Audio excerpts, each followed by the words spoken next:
We are on the record in the case of the Commonwealth versus Brett Hankison. It's case 20 CR 1473. I believe Ms. Whaley is on the line from the Attorney General's office. Yes.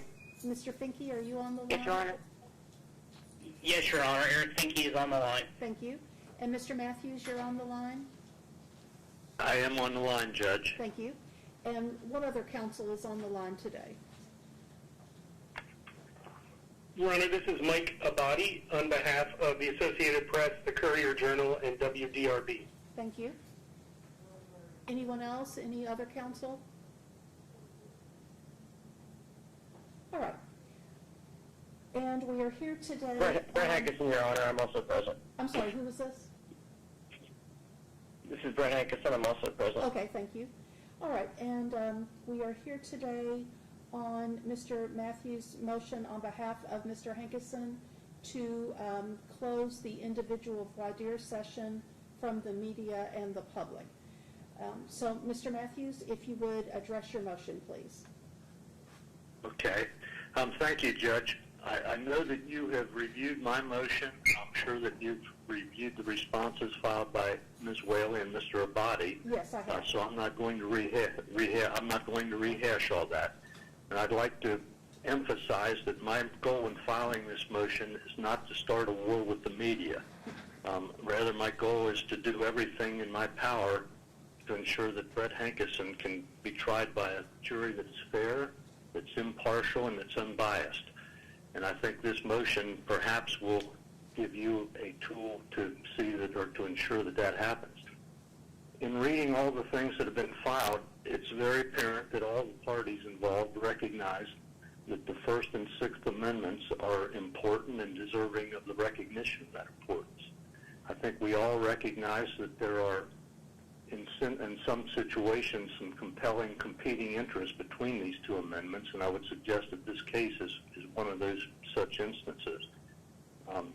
Further, from reading everything, I think we all recognize that the ultimate decision of whether to completely close this or restrict public media access to the individual voir dire process, or to partially restrict that access through the implementation of some type of less restrictive safeguards, or not to impose any restrictions at all, is something that's within your sound discretion.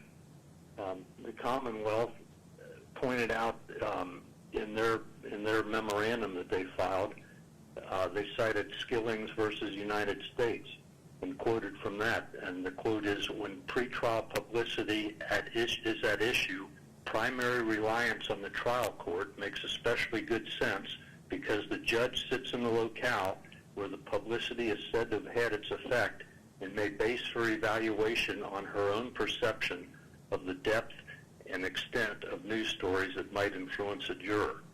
Judge, early on in this case, I filed a motion to change the venue of the case because of what I considered the massive prejudicial inflammatory publicity of the incident itself and then the events that occurred thereafter in Louisville and in Jefferson County.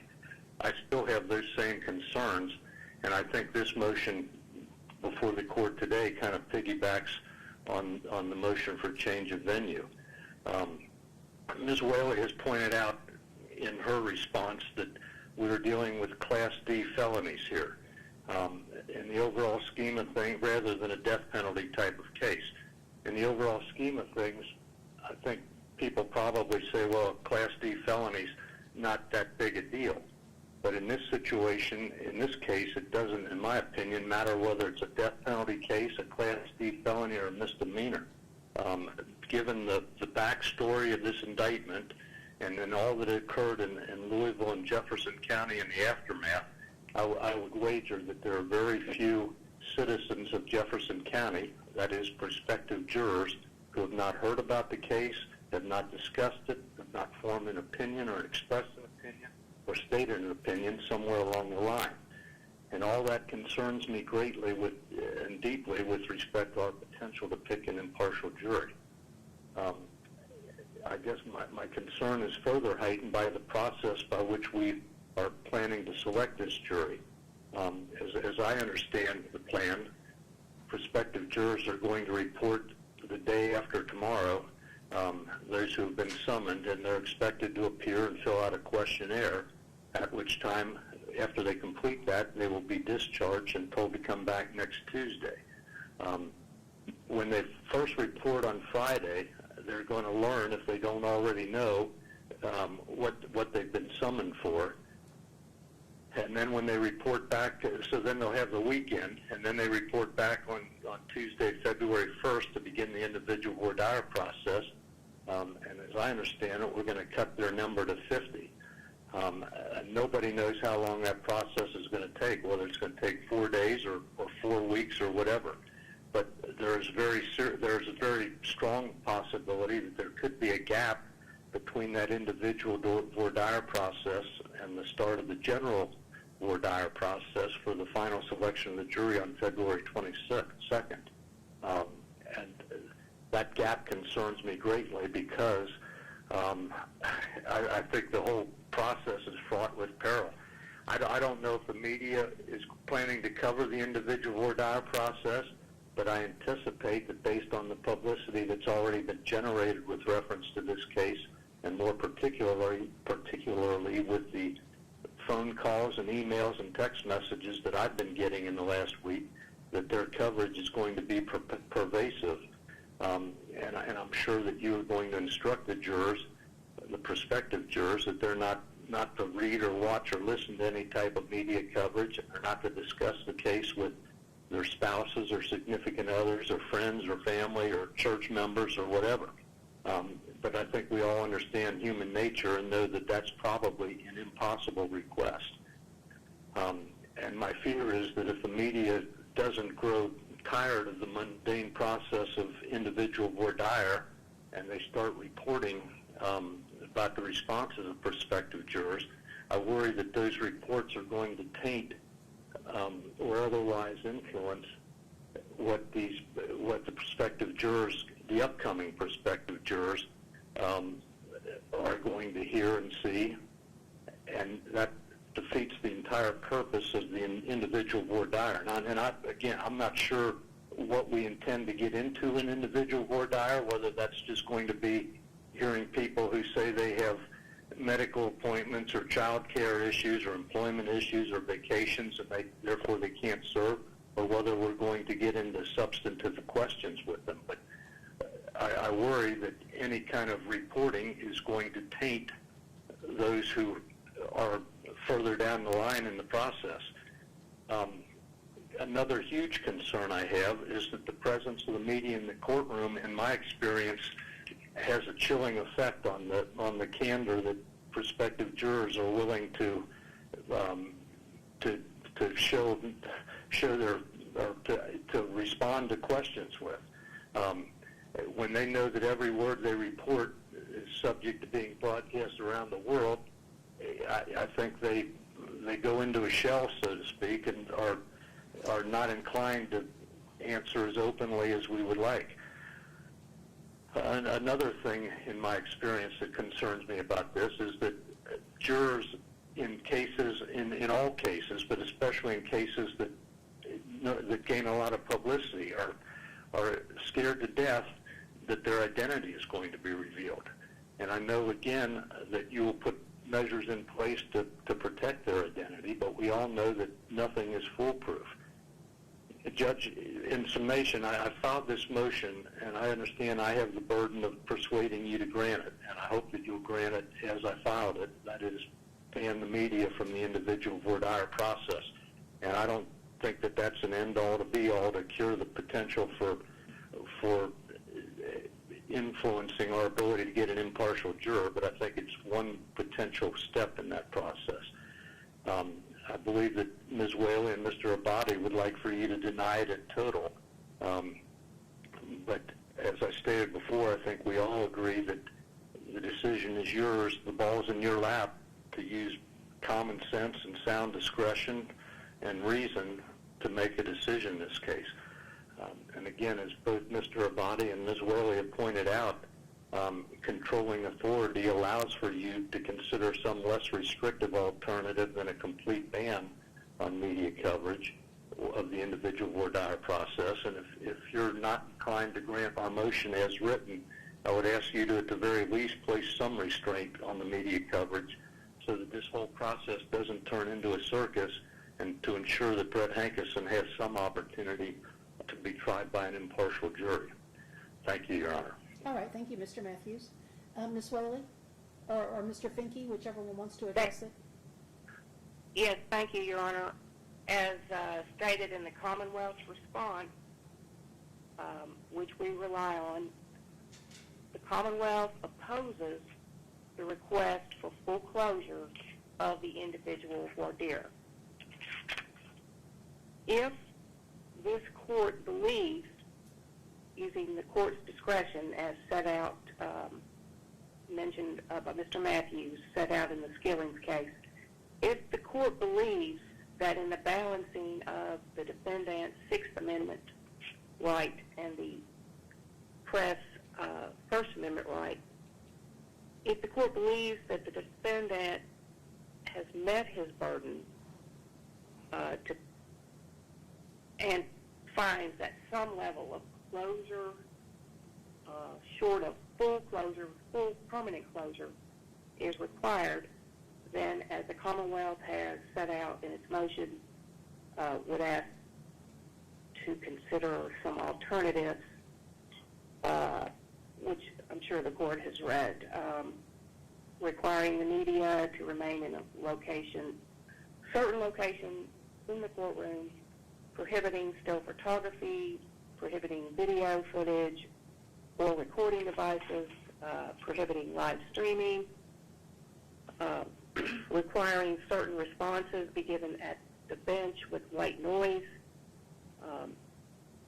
requiring audio-only access outside the courtroom, and finally, one alternative to provide the media with a DVD of the entire proceedings of individual voir dire following the completion of all potential jurors' individual voir dire. Pointing out that in both the Meggs case and the Press Enterprise, that the transcript of the proceedings, the findings of both of those courts seem to rest on, the findings of the U.S. Supreme Court and the Kentucky Supreme Court seem to rest on the differing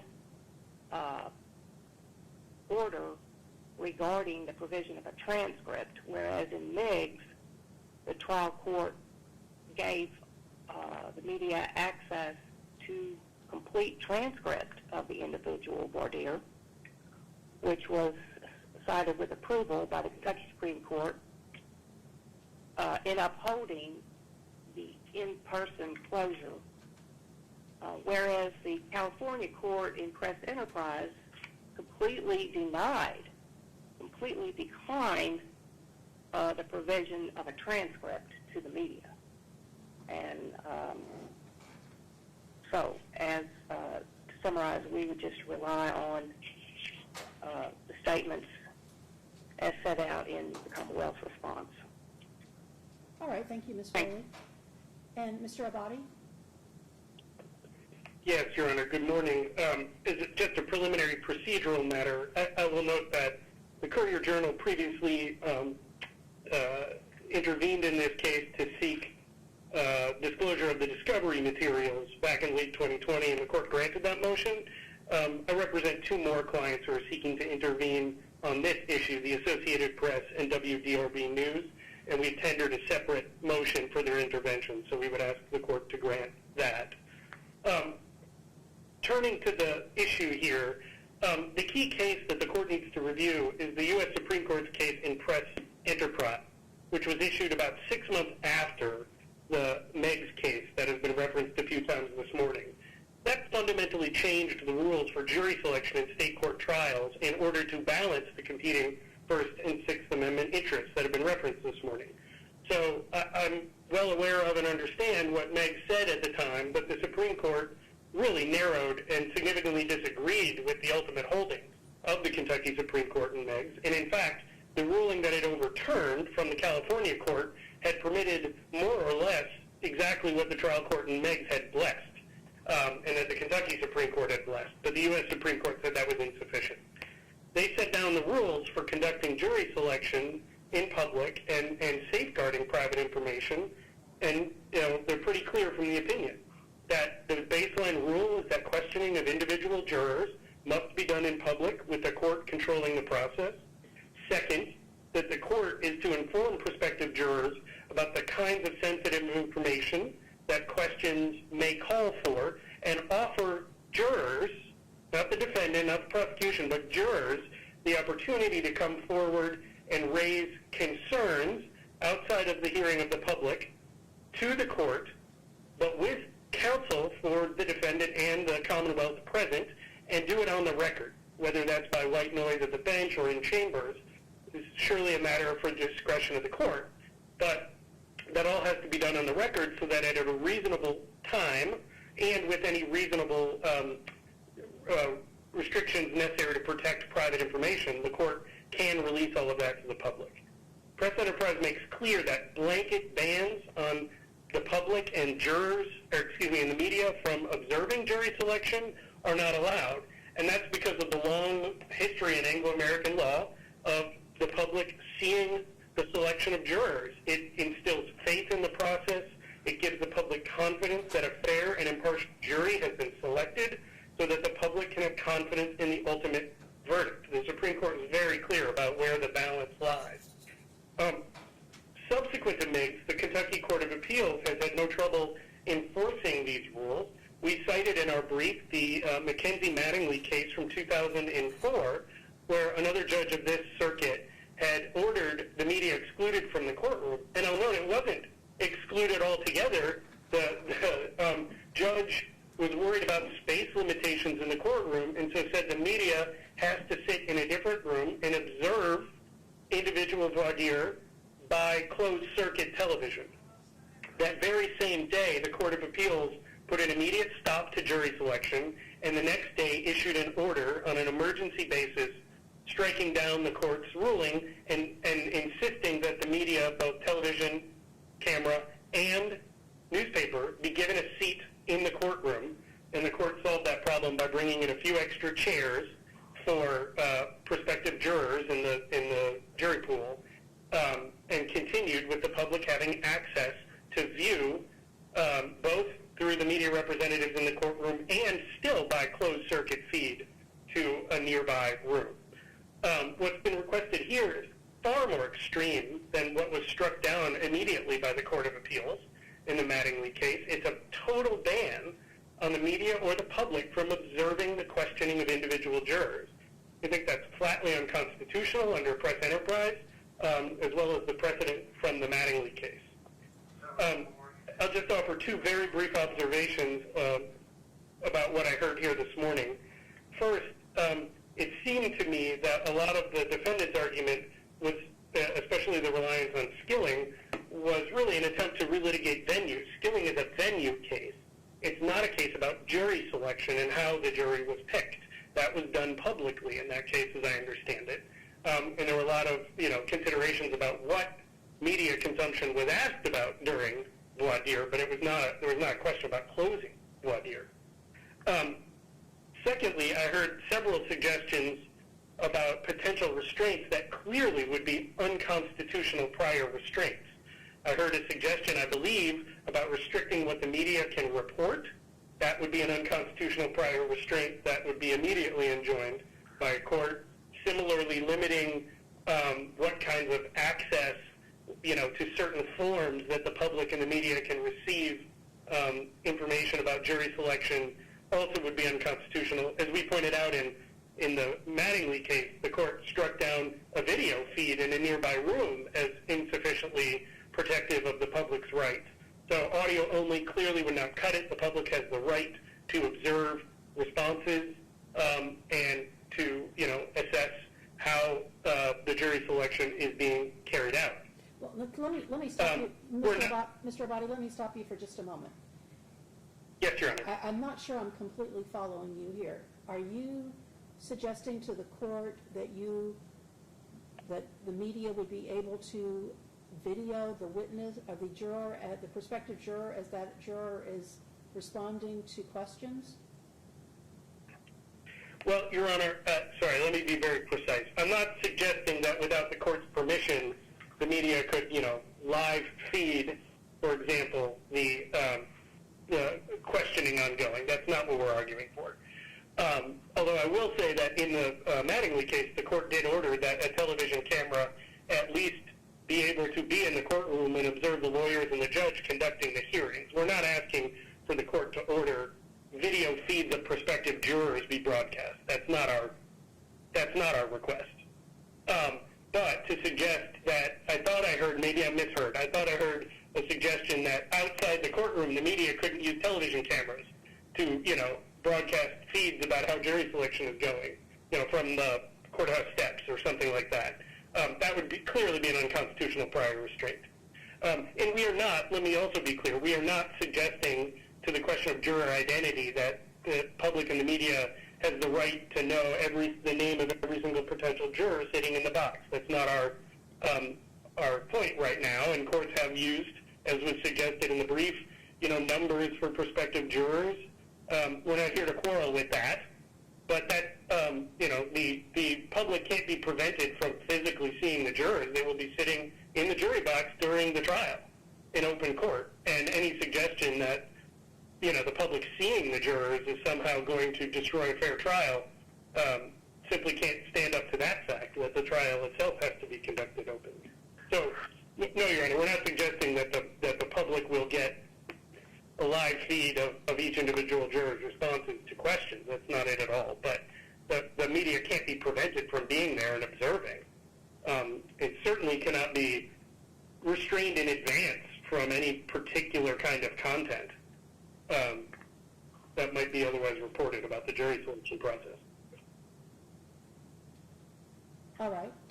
Anything more with your argument? I didn't know if you were just answering my question or if you still had more that you wanted to say. Those are the main points, Your Honor. I mean, I could, if there are specific issues about specific less restrictive proposals, we would be happy to share our views, but I think I've made clear we think that under the existing law that has to be done in public with appropriate safeguards controlled by the court for having sidebars with individual jurors about specific questions. We can't preemptively seal the whole thing absent an objection being made by a juror about specific information. All right, thank you. Mr. Matthews, did you have any response? Judge, again, Mr. Abadi just made some statements that are not even close to what I'm asking. I'm not asking that the media be barred from the hallway outside the courtroom or from the front steps of the courthouse. I just think that the media should not be in the courtroom influencing these jurors in a number of ways, in my opinion, mainly negative ways, such that we can't get an impartial jury for Mr. Hankison. Again, that's my sole goal, is to get an impartial jury, and the media interruptions surrounding that process are such, based on my experience, that it greatly influences in a negative way the ability to get an impartial jury. And that's all I have. All right, thank you. Let me address, Mr. Matthews, some of the things that you brought up in your initial argument. You had talked about a concern regarding the gap between potentially the end of individual voir dire and our date of February 22nd, when we would be conducting the general voir dire. And I understand and appreciate your concern. I just don't know how else we would get around this. So based on the number of jurors that we are hoping will be here on Friday, which we are hoping it will be somewhere close to 250 jurors, 125 in the morning and 125 in the afternoon, and then having to question each of those individually, as I think our plan is, we will do that beginning the following week on Tuesday, 21 jurors each day from Tuesday through Friday for the next 3 weeks, which would take us up to just about 250 jurors. As you mentioned, our desire is to get 50 jurors who are then qualified to go through to the general voir dire. And it may be that we will not need to go through all 250 jurors individually. We may get to that number 50 before we deplete the jury pool, but we may not, and there's just no way to predict that. You also mentioned, and I will be telling the jury, prospective jurors on Friday when we're together, that they are not to watch any media or engage in any conversations about this case. And you're right, at this point I don't know that they know what case they've been summoned for. We certainly have not told them. The summons does not tell them what case it is. It could be because of media reports that they now know, those who have read those reports or seen those, seen it on television, that they now know which case they're summoned for. I'm sure there's plenty who do not know. But I will be telling them on Friday to avoid any kind of media regarding this case, and I have to believe that they will follow the court's order in that regard. You talked about not exactly sure what will we be doing during individual voir dire, and you mentioned whether we'd be addressing vacations, medical appointments, etc. Those have been addressed already with jurors who have sent in reasons why they have asked to be either excused temporarily or permanently excused from jury service, and I've already made decisions on a number of those. So I'm hoping most of that has already been dealt with. Now, of course, realizing that we are in the midst of a pandemic, and so there may be people coming in who will say, I have a medical appointment, or I am not feeling well, and we will have to deal with those issues, obviously. But I'm hoping that the plan is to get into much more substantive issues during the individual voir dire and not dealing with scheduling. You talked about the presence of media having a chilling effect on the candor of jurors, and I share your concern with that. You know, I think jurors, whatever understanding they have of the trial process, I do not think that most jurors have an understanding that they are going to be individually questioned in a courtroom, because it just doesn't happen that frequently. I think they realize that there may be questioning of them, but it's going to be done in a group setting, not in an individual setting. I think the fact that it is being done individually can be intimidating for many of the jurors. And so also seeing people sitting in the audience, seeing a camera in the audience, I think you're right. I think it may have some effect on how open they are with their responses. And I guess it will be my job to try to ease any concerns that they have and make them feel as comfortable as possible in this already uncomfortable setting, so that they will give us the responses to the questions that we're asking of them. I think you're right when you say jurors are concerned that their identities may be revealed, and I would instruct the media to avoid that, to not reveal their identities, to not show their faces. I think it's one thing for people to come down to the courthouse and sit in on a trial. It's a very different thing to be putting the jurors' images on the television. So I would be instructing the media to not do that. Ms. Whaley, you said that you oppose full closure, and I certainly understand and appreciate your position.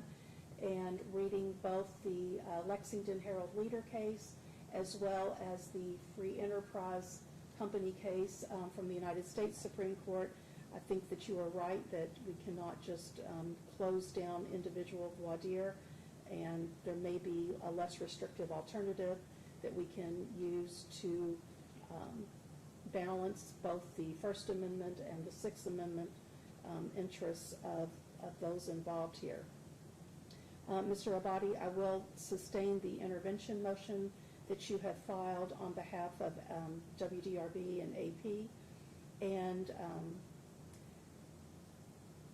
I will issue an order hopefully later today that will give guidance to how I intend to deal with the issue of the media and the public's presence in the courtroom during individual voir dire, and very much being mindful of the United States Supreme Court's decision in the free enterprise case. And then I will let you do what you feel like you need to do based on that order if you need to seek relief from a higher court. So we will be meeting on Friday at 10 o'clock in the jury pool room and get this trial underway. Anything else, Mr. Matthews? No, Your Honor, thank you. Ms. Whaley?